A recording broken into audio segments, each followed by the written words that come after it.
मैं कब्र अंधेरी में घबराऊंगा जब तन्हा, इमदद मेरी करने आ जाना मेरे रसूल, रोशन मेरी तुरबत को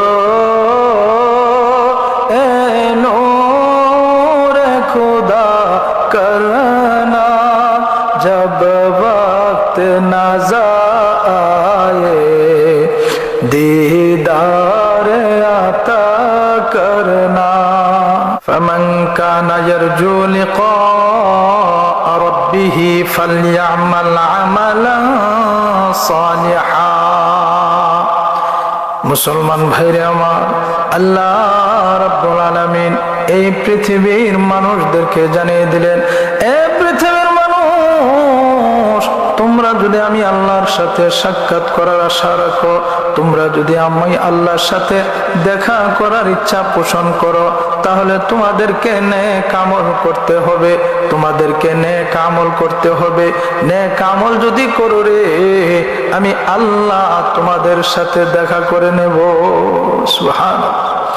এ মুসলমান বান্দা ভাইরে আমার, আল্লাহ রাব্বুল আলামিন এই আয়াতের শেষ অংশে বলেন, ওয়ালা তুশরিক বিইবাদাতি রাব্বিহি আহাদা।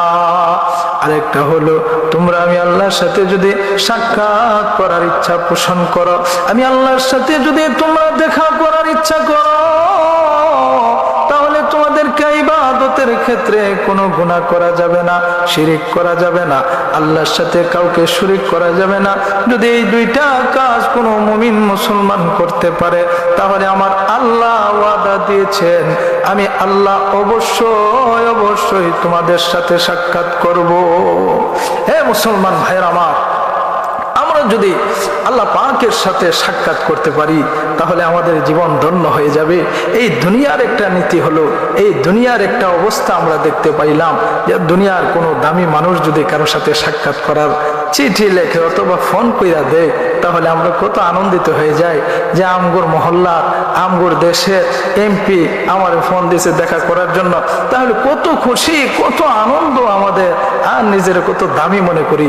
মুসলমান ভাইরে আমার, এইবার দিলটা নরম করে দিয়ে চিন্তা করুন, এই সমস্ত কিছু যে আল্লাহ সৃষ্টি করলেন, যা কিছু আল্লাহ বানাইলেন, আমারে বানাইছে, তোমারে বানাইছে, এমপিরে বানাইছে, সমগ্র জগৎকে আল্লাহ সৃষ্টি করছেন, সেই আল্লাহ আমার সাথে সাক্ষাৎ করবে, সেই আল্লাহ আমাকে অফার দিচ্ছে, যদি দুইটা কাজ শুধু করতে পারো, তাহলে আমি আল্লাহ তোমার সাথে সাক্ষাৎ করব।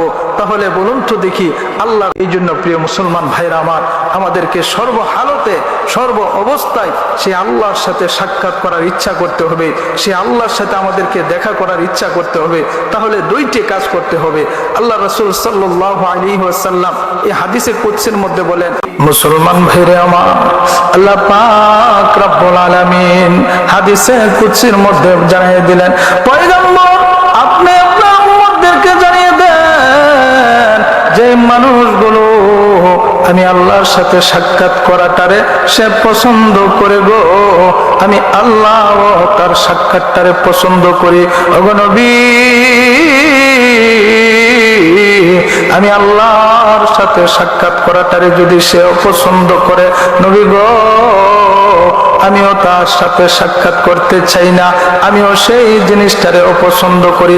মুমিন মুসলমান ভাইরা, এইবার নিজের মনটারে জিজ্ঞাসা করো রে, এ মুমিন মুসলমান, আল্লাহর সাথে সাক্ষাৎ করব, আল্লাহর সাথে দেখা করব, কত আনন্দ, কত আনন্দ রে, কত আনন্দ নিয়ে আল্লাহর ইবাদত করার দরকার।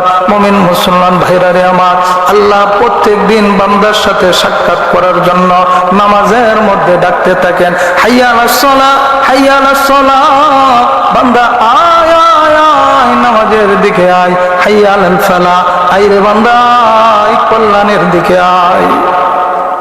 আমি আল্লাহ তোর সাথে সাক্ষাৎ করব, আমি আল্লাহ মেরাজে হয়ে যাব, তোর সাথে নামাজের মধ্যে মেরাজ করে ফেলবো। মুসলমান ইমানদার মুমিন মুসলমান, আখিরি পয়গম্বরের উম্মত হওয়ার কারণে আল্লাহ তাআলা সেই সুযোগটা আমাকে আপনাকে করে দিলেন। এ মুসলমান, তুমি তুমি কত কিছু কাজ করো, নিজের সংসার চালানোর জন্য তোমার কত ব্যস্ততা আছে রে। আজান হয়ে গেছে রে, জামাত ধরতে পারবে না, তুমি ক্ষেতের মধ্যে কাজের মধ্যে আসো, সমস্যা নাই, উম্মতি মুহাম্মদের জন্য বিধান আছে, তুমি 5 জায়গার মধ্যে নামাজ আদায় করে নাও, তো তবেও তুমি নামাজ ছাড়তে পারবে না। মুমিন মুসলমান ভাইরা রে আমার, আল্লাহর সাথে সাক্ষাৎ করতে হলে 1 নম্বরে নেক আমল করতে হবে, 2 নম্বরে আল্লাহর সাথে কাউকে শরীক করা যাবে না। এই 2টা কাজ যে মানুষগুলো করবে গো, আল্লাহ তাআলা ঘোষণা দিলেন, আমি আল্লাহ তোমার সাথে সাক্ষাৎ করবই করব।